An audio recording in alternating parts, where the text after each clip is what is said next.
And welcome to Quays News. I'm Holly Roberts. And I'm Adam Clark. Here's what's coming up on the programme today. Members of the University and College Union continue their second day of strike action this week.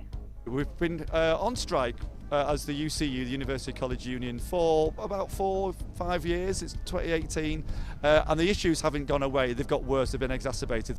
In a separate dispute, students are occupying a Manchester University building in a row over rent. So data has been uncovered on the specifics over the last few years.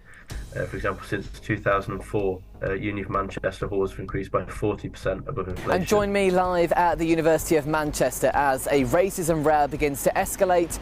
The university are working to investigate.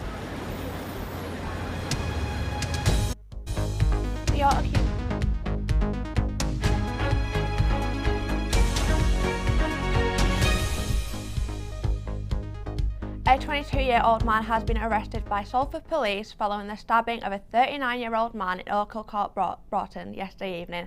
A stop and search order has been in place today following the stabbing. The victim needed life-saving treatment for the stab injuries. His condition is now described as stable.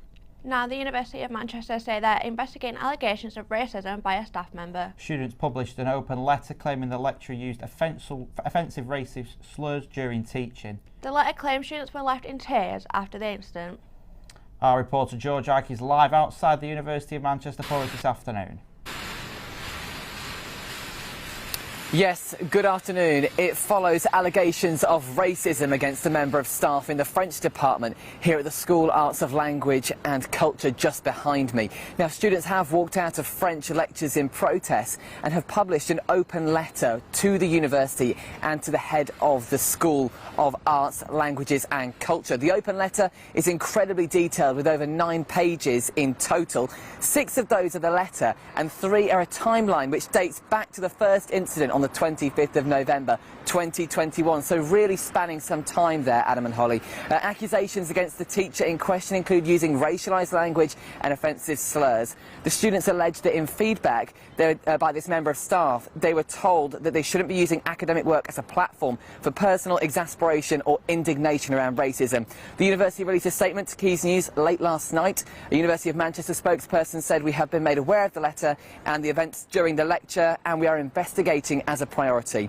We are fully committed to equality, diversity and inclusion in all of our activities, but it's very much an ongoing incident here at the University of Manchester." Thank you, George. After 8 days, a group of students from the University of Manchester have left the John Owens building but continue to occupy the Simon building. Over 300 students are holding back rent in protest while others are taking a more hands-on approach to get their needs heard. Fraser Maguire is one of the many students involved. He's been speaking to us. So students are rent striking because obviously the University of Manchester's put up rents for this academic year, some of them by up to 6%, which is £450, which is that's a lot of money when maintenance loans haven't increased by very much at all compared to inflation. I mean, inflation's the highest it's been in 40 years. I mean, we all know how the cost of living crisis is affecting us. I think students especially being affected by that. We've seen the university's financials. They make a profit of £119 million a year. And they also have unrestricted reserves, which can be spent on near enough anything if they choose to, of £1.5 billion. Our main issue is that they're not utilising that for cost of living crisis. I mean, they didn't really utilise it during COVID, and they're not utilising it now while we've got one of the biggest economic and inflationary issues we've seen in decades. So what's it for? So data has been uncovered on the specifics over the last few years. For example, since 2004, Uni of Manchester halls have increased by 40% above inflation. Lots of us are paying, I mean, I'm paying 111 a week, but if it was in line with inflation, I'd be paying 90 quid a week. And I mean, that extra 21 quid in your pocket a week is actually, it does make a big difference when it adds up. So obviously the John Owens Senior Management Building was occupied for 8 days, and that was entirely barricaded by the students in there. We had security having massive difficulties trying to get in, even though using physical force, which I think is very, very impressive. And I think it was the statement I think the students wanted it to be, which is it got national media attention to focus on what the situation is here in Manchester with the university and with rent and with listening to students. And I think just that attention has negatively impacted the university because people are seeing what's really going on. I think you only have to give someone the statistics for them to see, well, something's really wrong here. So obviously the point of the John Owens Senior Management Building being occupied was just to really show the university that students feel like they don't have many other options, and they don't feel that there's any other way of getting the university to live. UCU members are continuing their strikes for the third week, creating the biggest series of strikes to ever hit university campuses across the UK, if action continues into late March as planned. Our reporter Phoebe Rick-Hugh has more on why the strikes are happening. We're outside the University of Salford, where union members are striking over fair pay and equality. We spoke to Dr. Gary Morris-Rowe over the strikes.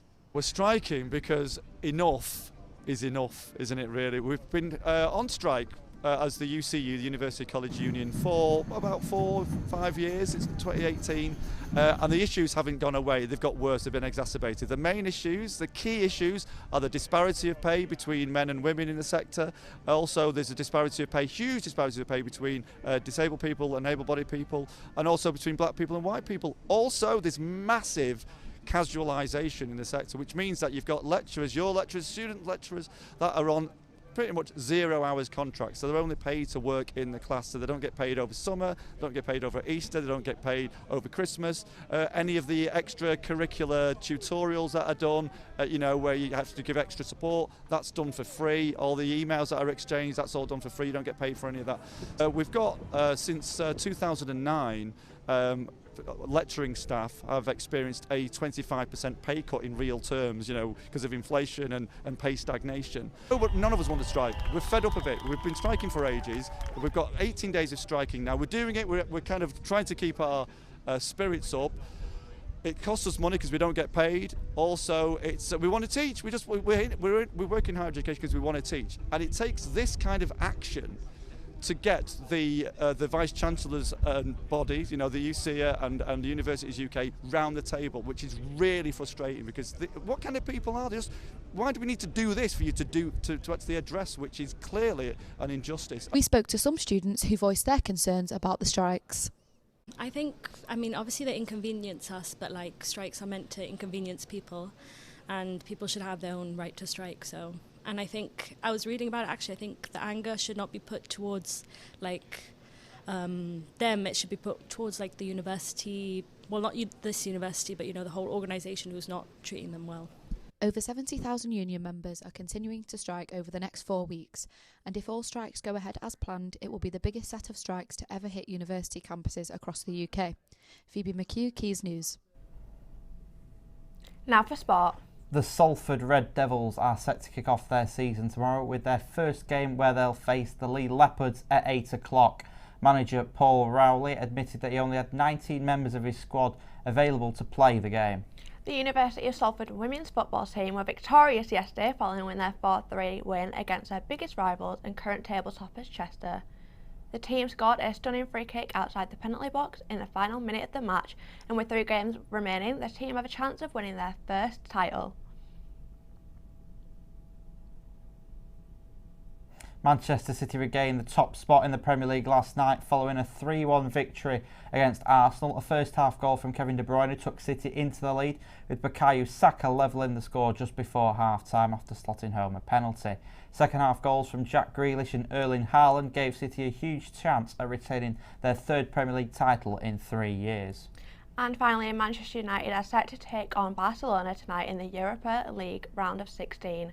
With Erik ten Hag's side looking to prove their dominance this season after winning 4 of their last 5 fixtures. That's all from us today. Keep up to date by following us on Twitter at Quays News. Goodbye. Bye.